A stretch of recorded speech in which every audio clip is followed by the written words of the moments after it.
दिल्ली सरकार को नई मुख्यमंत्री के तौर पर आतिशी मिल गई हैं। दिल्ली मुख्यमंत्री पद की शपथ आतिशी ने शनिवार को ले ली थी और आज यानी कि सोमवार को आतिशी ने अपना कार्यभार भी संभाल लिया। शनिवार को अपने मंत्रिमंडल के साथ दिल्ली की 8वीं मुख्यमंत्री के रूप में उन्होंने शपथ ली थी। आतिशी ने केजरीवाल सरकार में अपने पास मौजूद 13 विभागों को बरकरार रखा है, जिनमें शिक्षा, राजस्व, वित्त, बिजली और पीडब्ल्यूडी आदि प्रमुख रूप से शामिल है। इनके साथ ही उनकी कैबिनेट के अन्य मंत्री भी कार्यभार संभालेंगे। मैंने दिल्ली के मुख्यमंत्री का कार्यभार संभाला है, जिम्मेदारी संभाली है। आज मेरे मन की वही व्यथा है जो भरत जी की थी, जब भगवान श्री राम 14 वर्ष के लिए अयोध्या से वनवास पे गए और भरत जी को अयोध्या का शासन संभालना पड़ा। जिस तरह भरत जी ने 14 साल तक भगवान श्री राम की खड़ाऊ रखकर अयोध्या का शासन संभाला, उसी तरह से आने वाले 4 महीने के लिए मैं दिल्ली सरकार चलाऊंगी। भगवान श्री राम ने अपने पिताजी द्वारा दिए गए एक वचन को निभाने के लिए 14 साल का वनवास स्वीकार किया। इसीलिए हम भगवान श्री राम को मर्यादा पुरुषोत्तम कहते हैं। उनकी जिंदगी हम सबके लिए मर्यादा और नैतिकता की एक मिसाल है। बिल्कुल उसी तरह अरविंद केजरीवाल जी ने इस देश की राजनीति में मर्यादा और नैतिकता की एक मिसाल कायम की है। पिछले 2 साल से भारतीय जनता पार्टी ने अरविंद केजरीवाल जी पर कीचड़ उछालने में कोई भी कसर नहीं छोड़ी।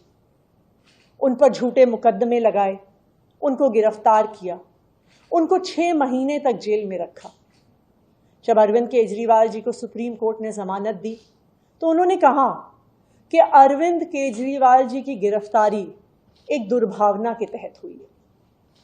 शायद कोई भी और नेता होता तो मुख्यमंत्री की कुर्सी पर बैठने से पहले 2 मिनट भी नहीं सोचता, लेकिन अरविंद केजरीवाल जी ने कहा कि मैं तब तक मुख्यमंत्री की इस कुर्सी पर नहीं बैठूंगा जब तक दिल्ली के लोग उनकी ईमानदारी पर भरोसा नहीं दिखाते, और उन्होंने मुख्यमंत्री पद से इस्तीफा दे दिया। लेकिन दिल्ली के मुख्यमंत्री की कुर्सी, ये कुर्सी अरविंद केजरीवाल जी की है। मुझे पूरा भरोसा है कि फरवरी में 4 महीने में जो आने वाले चुनाव हैं, दिल्ली के लोग अपने प्यार के साथ, अपने आशीर्वाद के साथ, अपने भरोसे के साथ फिर से अरविंद केजरीवाल जी को मुख्यमंत्री की कुर्सी पर बैठाएंगे। तब तक ये कुर्सी इसी कमरे में रहेगी, अरविंद केजरीवाल जी का इंतजार करेगी। पहले ही दिन से आतिशी द्वारा लगातार बैठकों का दौर शुरू किए जाने की संभावना है।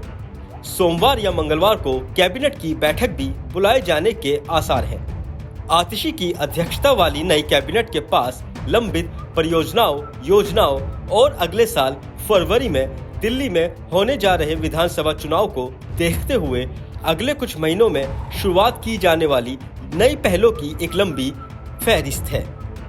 सीएम पद की शपथ लेने के बाद आतिशी ने कहा था कि केजरीवाल जी ने राजनीति में नैतिकता और ईमानदारी की मिसाल पेश की है। उन्होंने कहा कि फरवरी में चुनाव है। अगर दिल्ली की 2 करोड़ जनता ने अरविंद केजरीवाल जी को अपना मुख्यमंत्री नहीं चुना तो बीजेपी उनकी मुफ्त बिजली पानी बंद कर देगी, मुफ्त इलाज और महिलाओं का मुफ्त बस में सफर भी बंद कर देगी। अब देखने वाली बात यह होगी आतिशी की ये नई पारी कितनी कारगर साबित होती है। दिल्ली से नवोदय टाइम्स के लिए वाजिद अली की रिपोर्ट।